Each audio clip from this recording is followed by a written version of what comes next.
Rome isn't used to earthquakes, but what happened on August 2, 2025, might as well have registered on the Richter scale.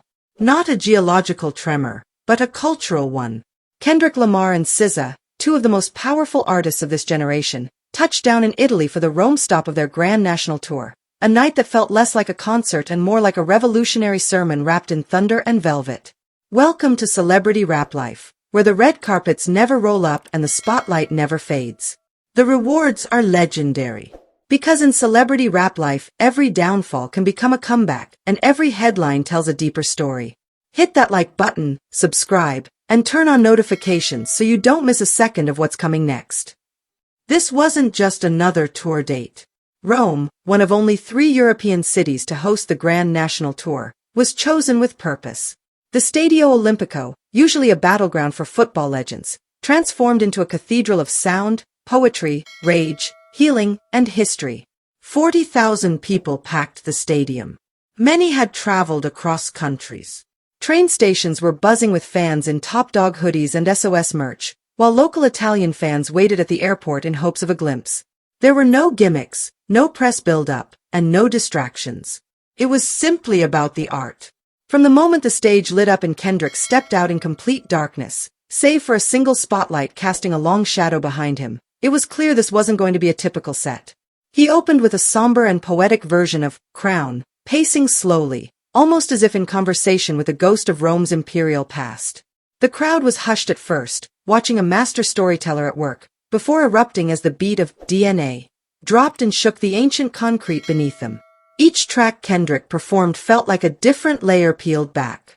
From Wesley's Theory, to N95, to Element, and Mad City, he delivered each line like it was his last. Rome responded in kind, fists up, hands over hearts, bodies moving in unison. There was a spiritual tension in the air. People weren't just watching, they were absorbing. Kendrick wasn't rapping at them. He was speaking for them. When Not Like Us dropped, the stadium erupted into pandemonium. It didn't matter that this was Italy, not Compton. The beat hit universal. Italian fans, who had followed every bar of Kendrick's lyrical war with Drake through subtitles and translations, screamed every word back at him. Some held up signs that read, "Omar Don't Dance," in scrawled Sharpie.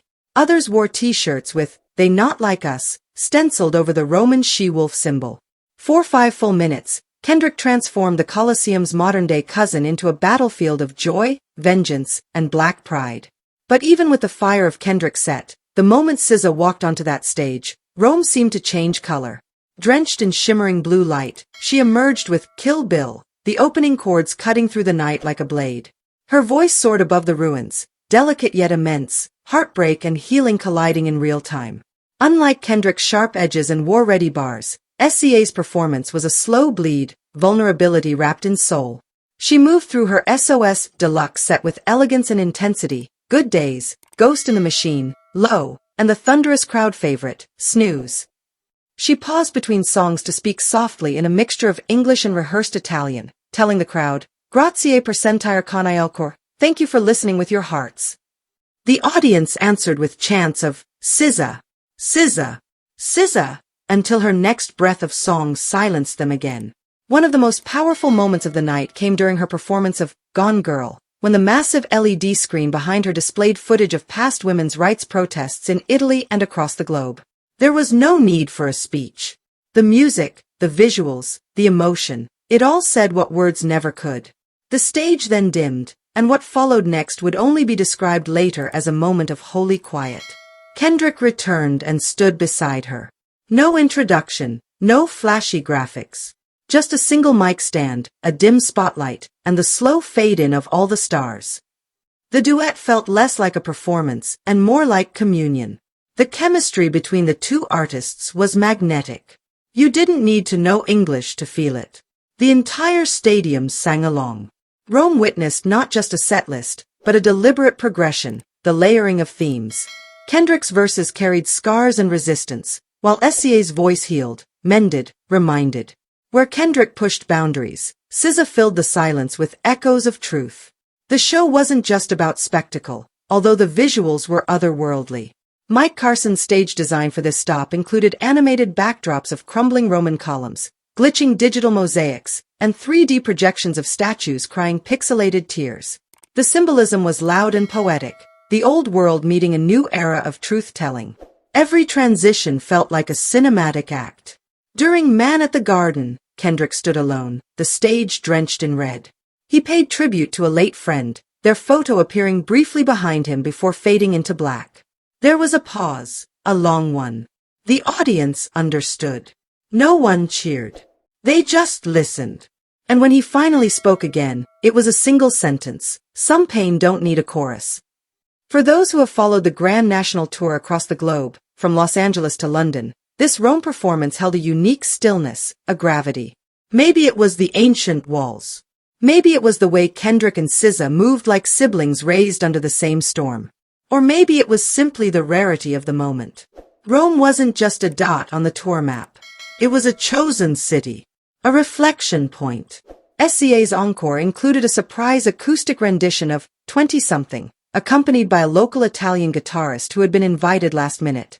She sat on the edge of the stage, barefoot, her legs dangling, like she was singing directly into the city's heart. Fans were crying openly. People held each other. Even security guards, standing stiff along the barricades, let their expressions soften.